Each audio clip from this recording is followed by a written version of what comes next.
Great. So I see about a total of 10 of us here. All right. So the reason I requested for this session is just to give an update on what's happening.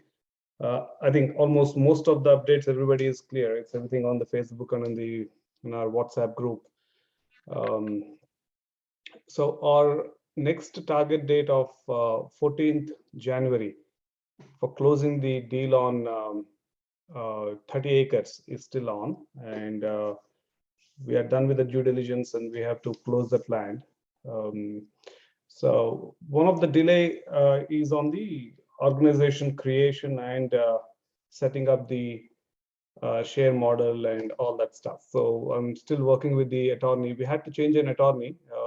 The one which we went earlier, we had to change her because she doesn't seem to be showing enough of expertise in this. So we're going with one of the local startup attorneys here in the US from the Bay Area.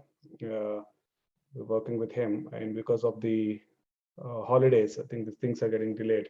So I still need to catch up onto the Jan 14th date. So that's why I was looking at a model of raising that initial amount for closing the land, and then in parallelly working on the documentation required, because I don't want to hurry up and do anything wrong in terms of setting the company valuation or the share model in a different way. And so we're going to take some more time. So I have enough investors who are giving me the initial capital of 405 or little about $500,000. What I'm doing is I'm putting up a safe model, which I sent the videos about what is safe. That's a simple agreement for future equity with a discount when we do a priced round. Or the other option that I'm looking at is just picking up the money with the 6% interest payment and maybe keep that money for a month or so, because anyway we'll be raising the total capital within that period, and then return them back, and they would reinvest back as like any other investors. So I was looking at both the options, and once I talked to the attorney, looking at the documentation required, I would execute one of them. Any questions on this? So if you go with the first option, there will be different valuation between these investors and the one that are going to join after that? Yes. So with the safe round, there would be a 10% discount for them in the valuation. What I mean by it is, like, it's not something that investors are willing to give the fund, but because of this limitation of the company is not formed. Yes. Then investors are losing that opportunity, right? Not losing. So we're not raising all the 1.5 million. We're only raising the amount required for that particular, what do you call the, for land closure. And that will be raised only from the people who are in the queue anyway.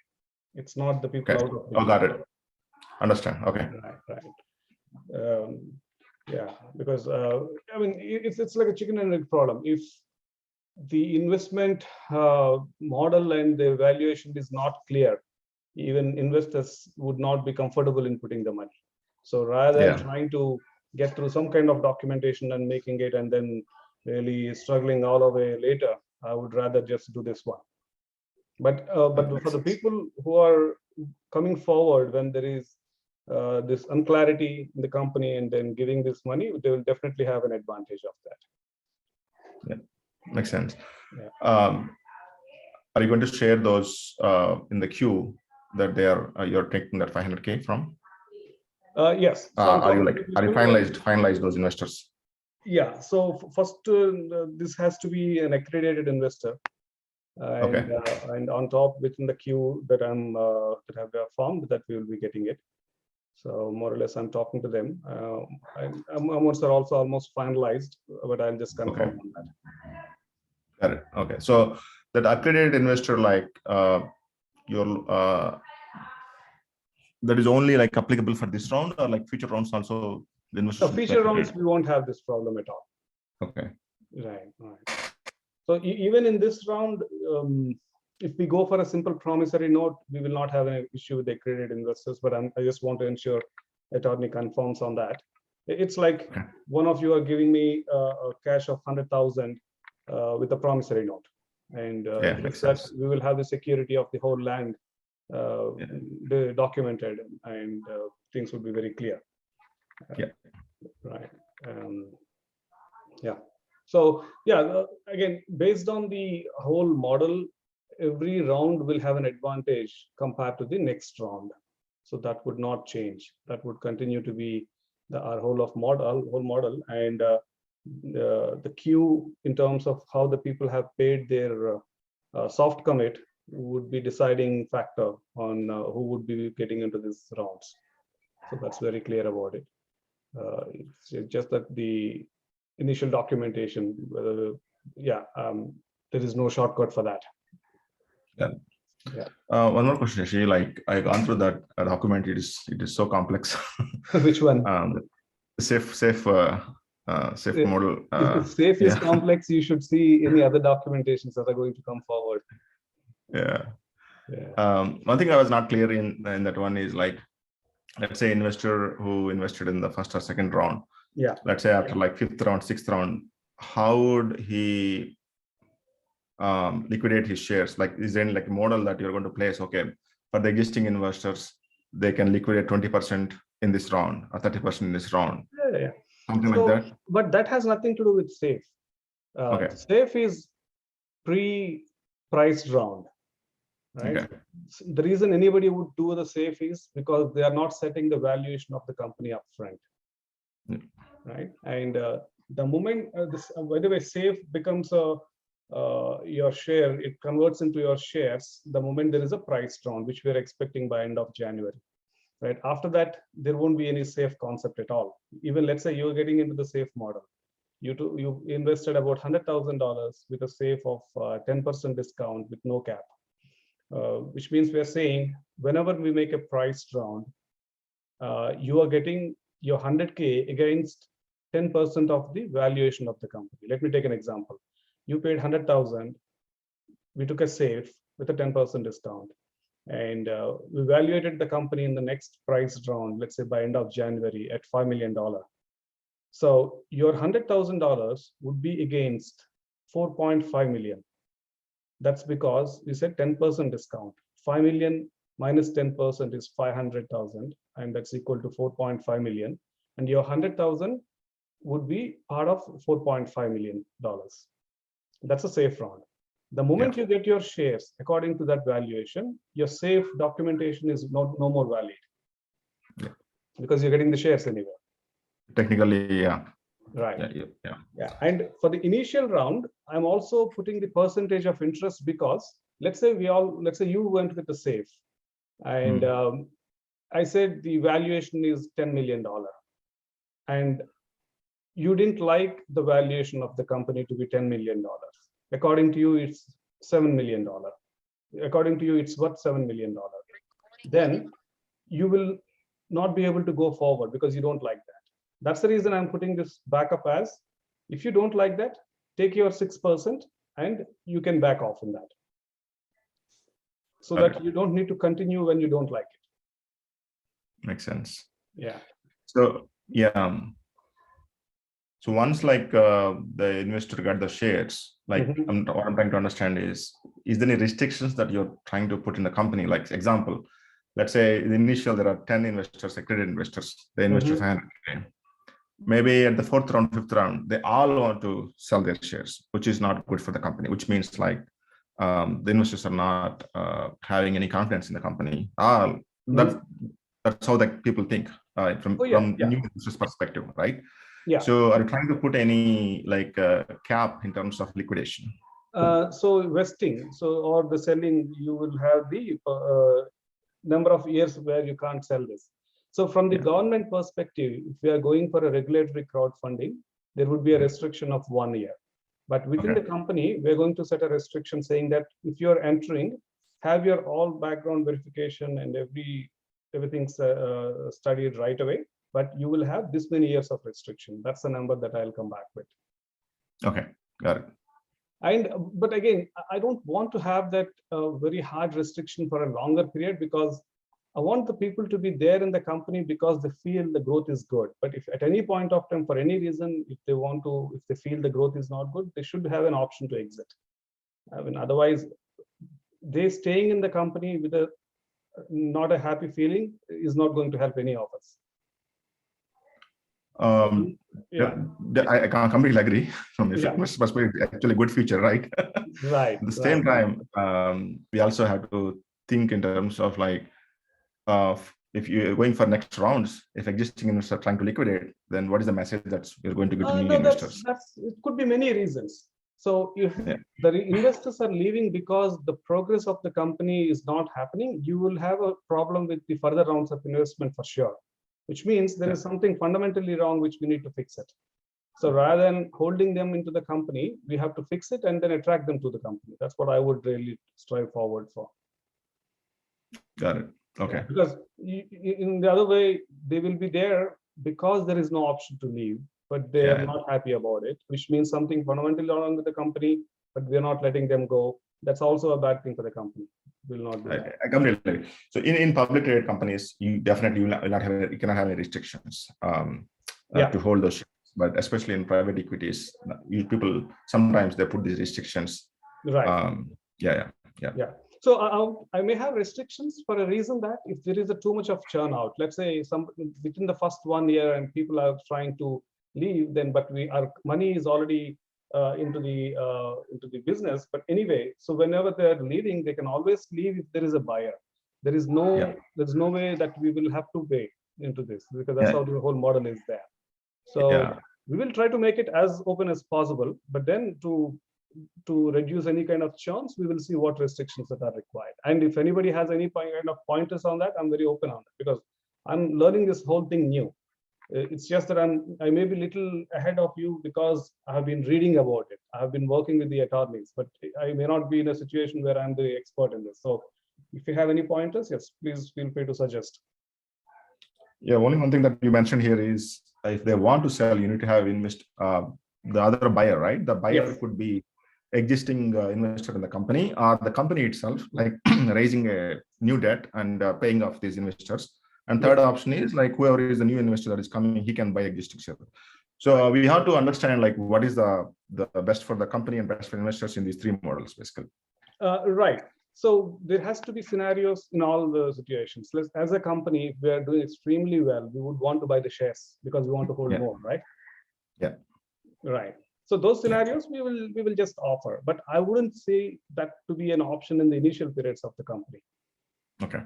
You never know. You never know. Yeah. You don't know the scenarios at this point of time. Because look at these lands. Let's say the appreciation of the lands is getting extremely high. We may not really want to dilute the company to get more investors. We want to just sell one of the land which we are buying at 400,000 and raise $1 million and use that 600K profit into the business of the company, wherein the value of the share gets strong. Yeah. Right. Yeah.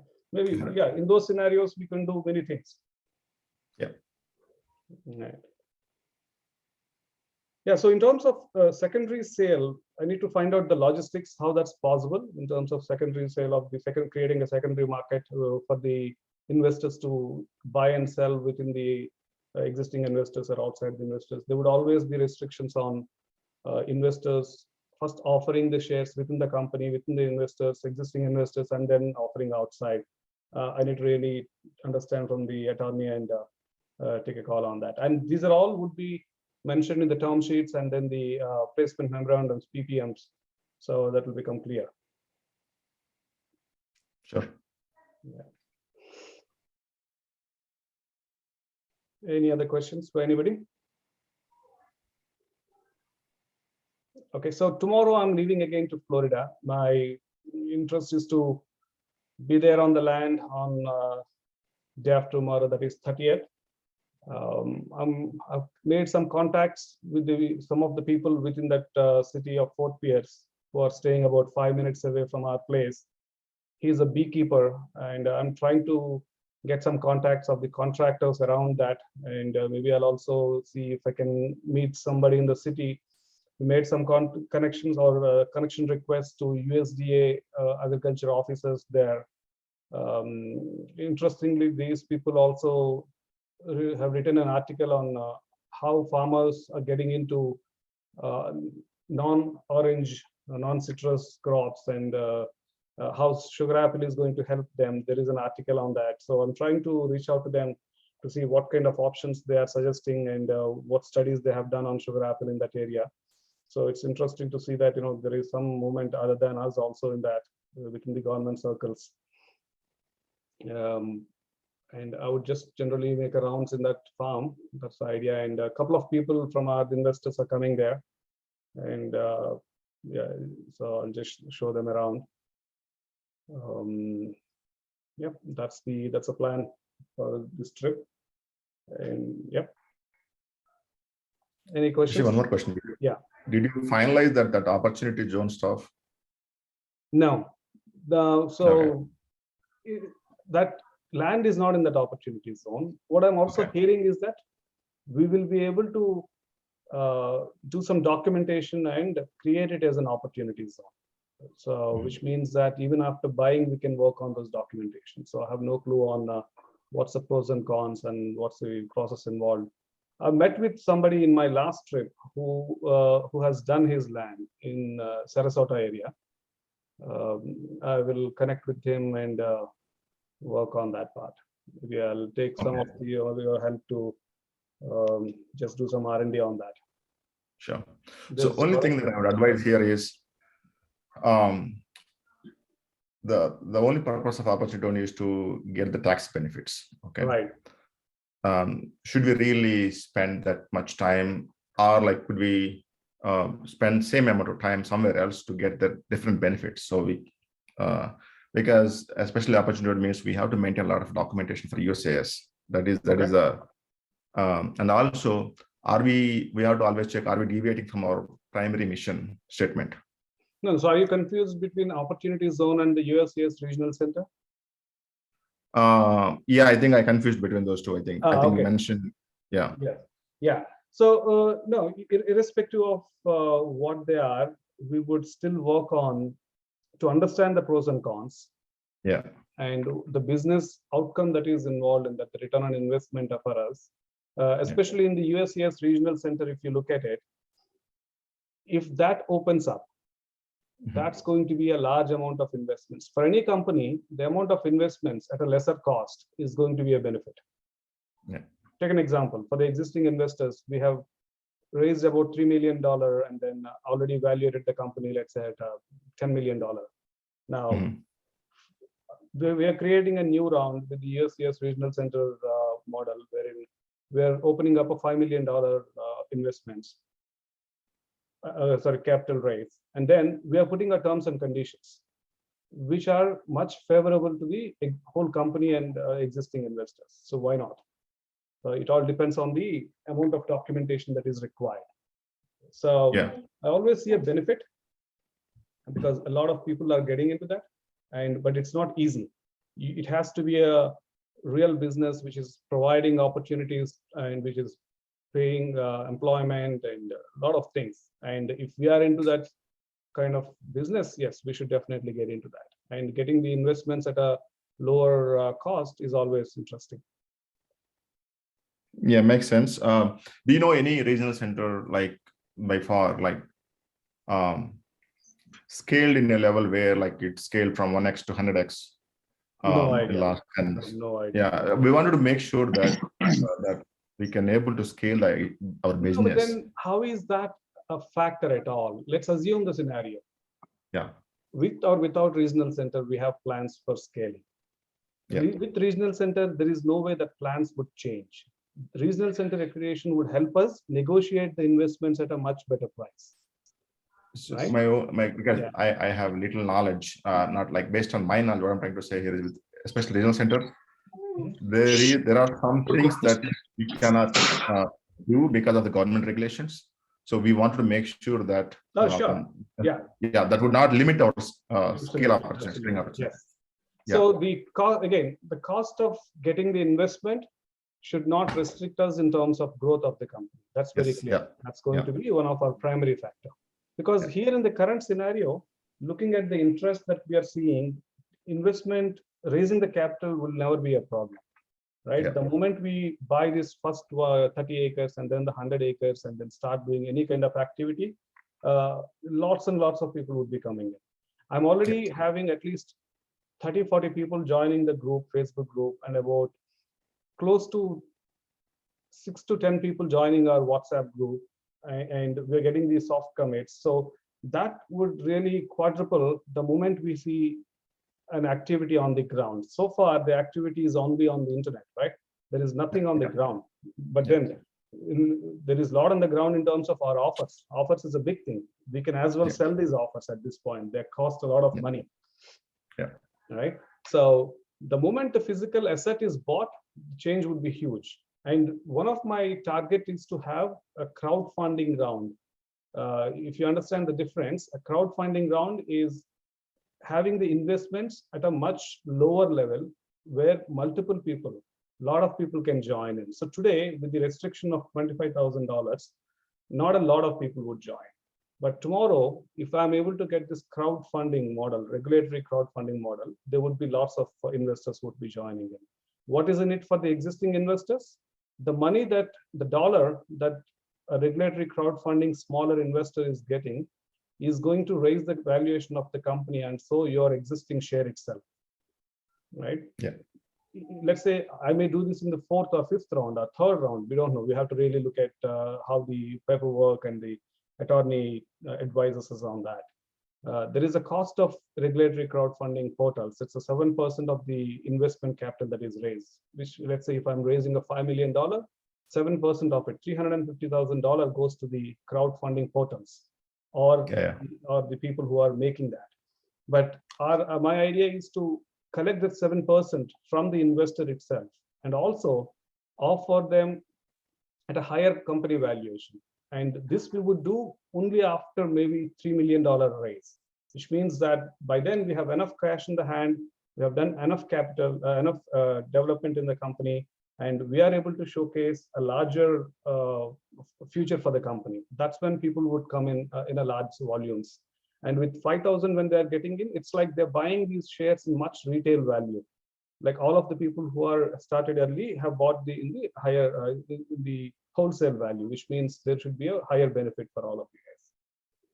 Yeah, makes sense. I have a little bit experience with the retail crowdfunding stuff. Okay. Yeah. Okay. Yeah.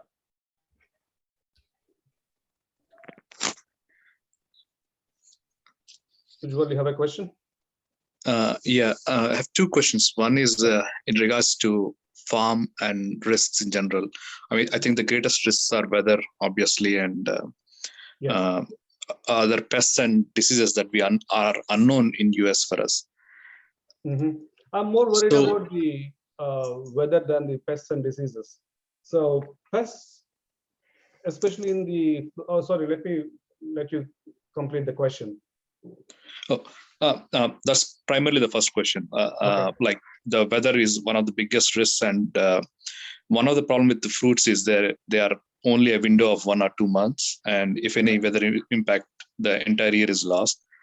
So are we choosing or planting different areas or splitting crops that come at different time, things like that?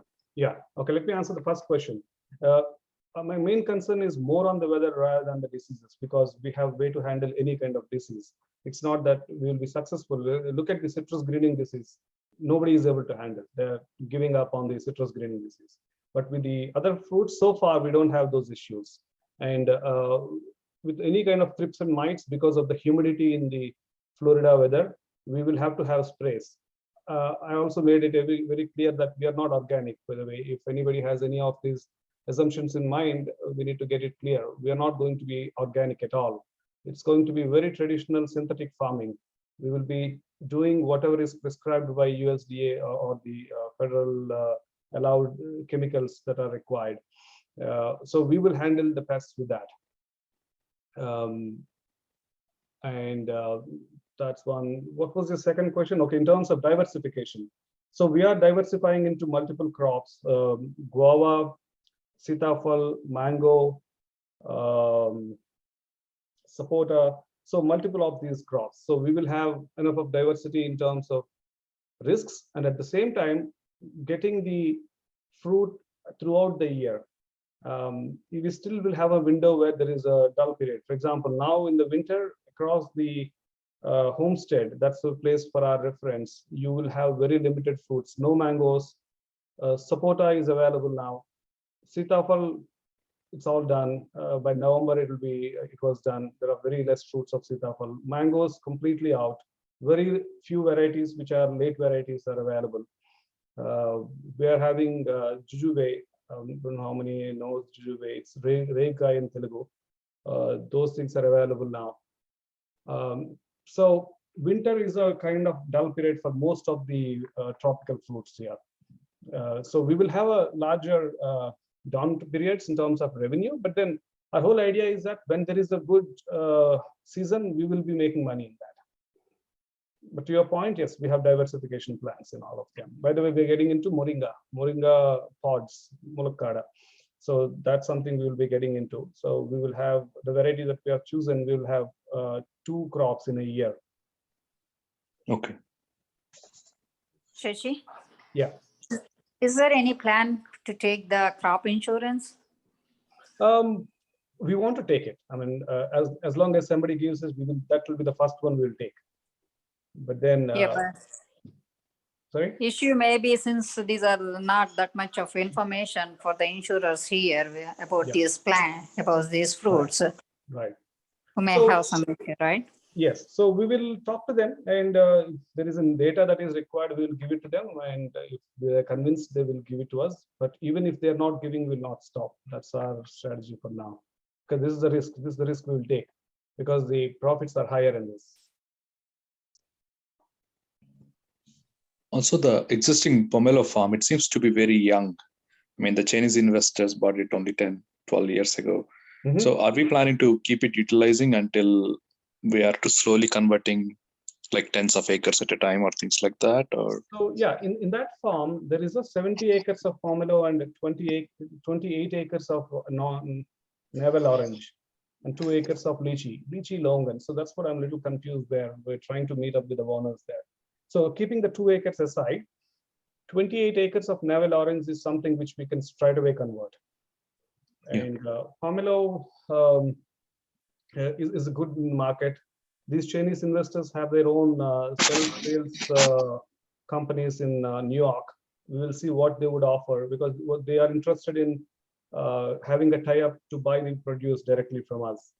At the same time, I would try to sell them in Atlanta. Atlanta is a huge market with the large Spanish community.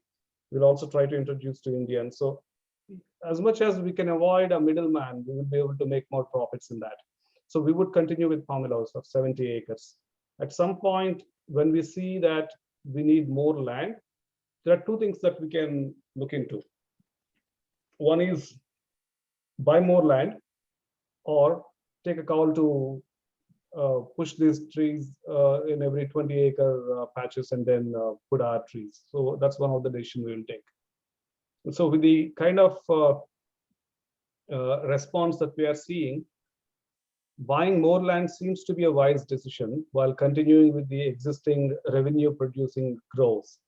And we can take that call. okay, thank you. Finally, on the opportunity zones, I do have some knowledge because I know someone who went through that in the Bay Area. If you're interested, I can share.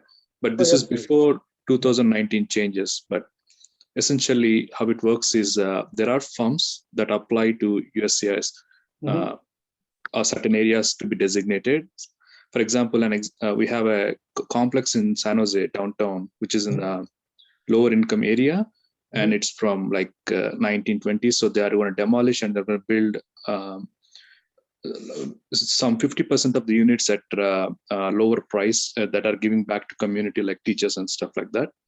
So that's the way they propose to the USCIS and they get permission from the government and other things.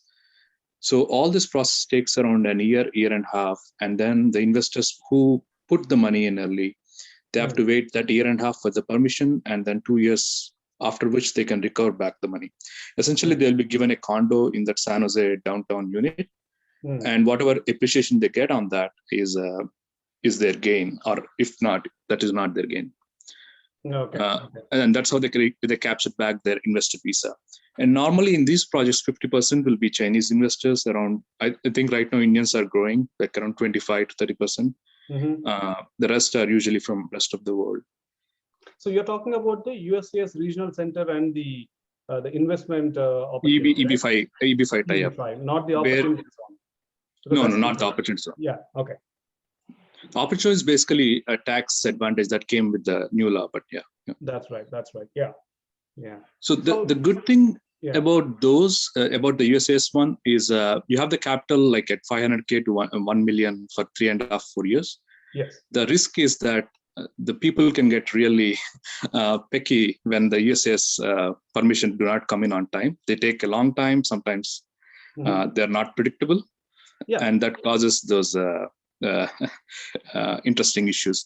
But it's all how we manage that, because the entire business is all about setting up the ground rules perfectly right. There are things in our hand, we will accept and propose and then stick to that. The things that are not in our hand, we'll write it down on the paper and then take a signature on it. People can make a fuss about it, but then nothing much we can do. So one thing which we want to be very clear about is anything we will get in, we'll think 100 times, we'll take 20 slow steps, but once we decide on the right thing, we'll stand by it. Right. So as an investor, anybody can say anything. I mean, as long as we are not wrong, we'll be strong about it. Of course, it's always disagree and commit. And even in these cases, the law firm only says, I mean, they take a lot of possibility of things that could happen with these kind of allocations. And there are places where they didn't get permit for 4.5 years, and then finally the investors were able to pull their money back after 10 years, even though they're promised in 2 years or something. But that happens, and they have no recourse in those scenarios. Sure. Because at the end of the day, they're investing based on certain terms and conditions. And then there's some possibilities. And especially in the case that you mentioned, I don't think even the promoter or the founder of the company would have any say or control over that. True.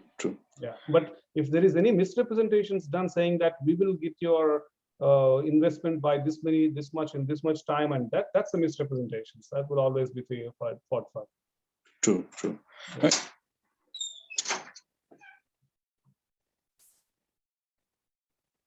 Hey Sharath, were you saying something? Hi Shashi, do you have any like initial valuation in mind for the round one? So not yet. You're planning to raise like 1.5 million for the round one? Yeah. So tomorrow I'm meeting one of our group member. I'm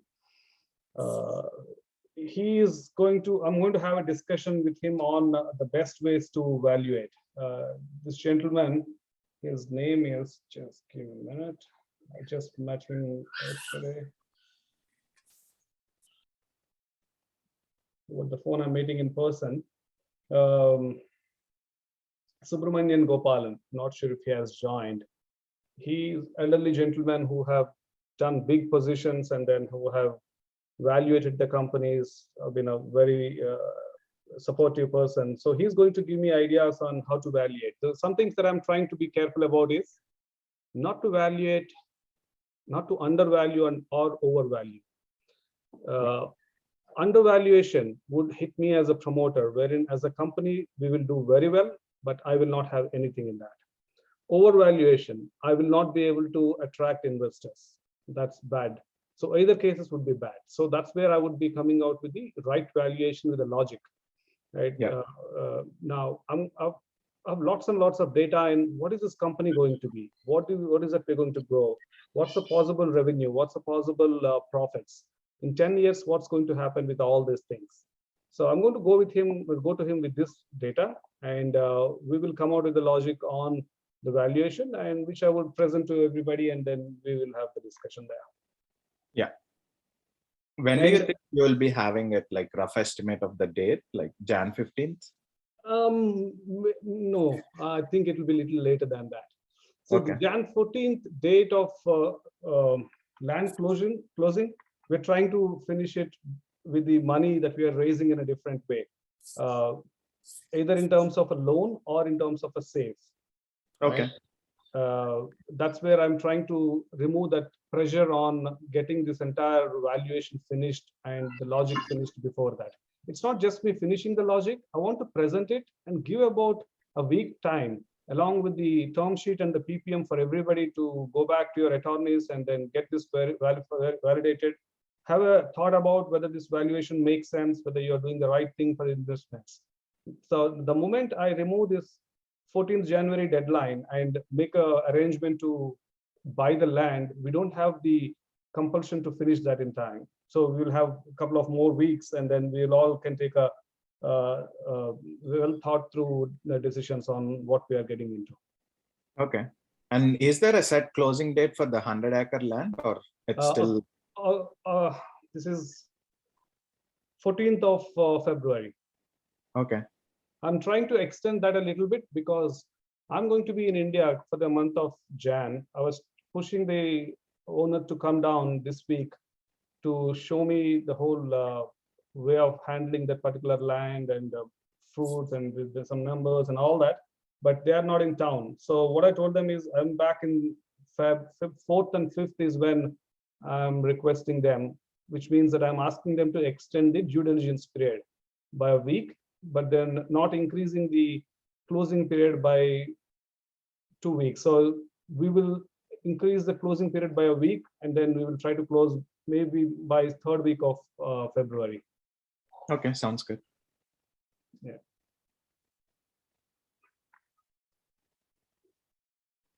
All right, any other questions?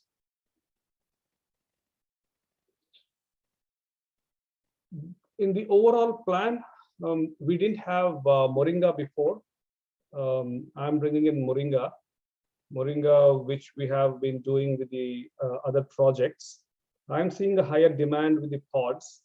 So within these groups, we will be able to have a cooperative farming, in the sense there are many issues that we faced in terms of transportation. But being the largest farm, we will have that advantage of owning our own transport vehicles to deliver these pods into Homestead. By the way, Homestead is the central location for the distribution of Indian vegetables and the tropical fruits. So the challenges that we would face is to send our produce to Homestead, which is about maybe three hours of distance. They have to go in a refrigerated trucks. So those things we would be solving by having the large volume, large variety to send.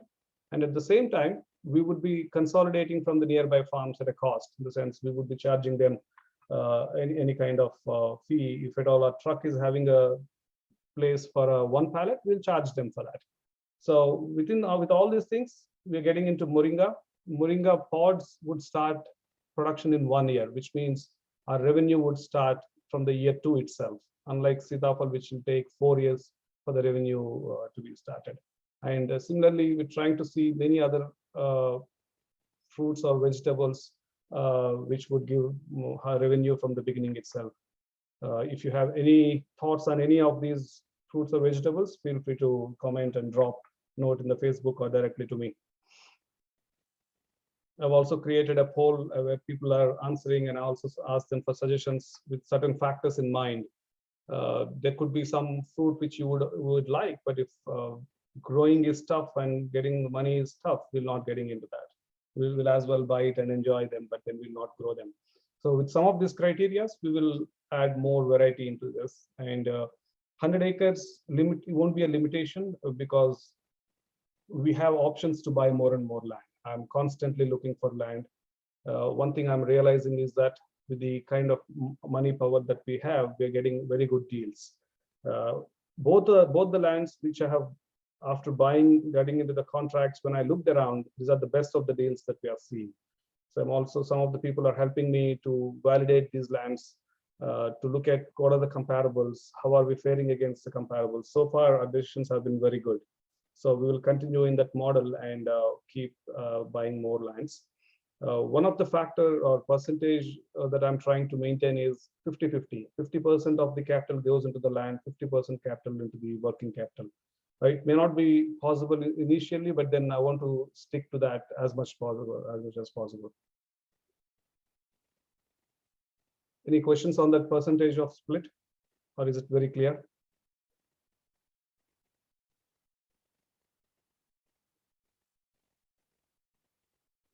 All right, so if there are no questions, I'm good with the updates.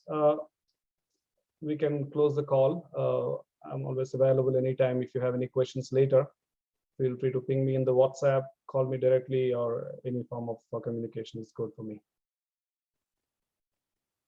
Maybe when I go there on 30th, I will have a quick FaceTime live session. Maybe you can all join and have a look at the place. And I'm quite excited about that because there's a lot more possibilities that can happen in that. We're thinking of a small few acreages of bamboo farm in that, not just for growing bamboo, but also have our living setup within that bamboo grows. It's going to be extremely beautiful, and it's going to give us money also from that.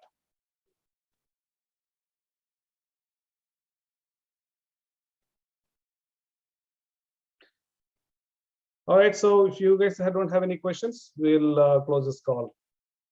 Are we all good? Yeah, thanks. Thank you, Shiv. Thank you. Thank you. Thank you. Thanks, everybody.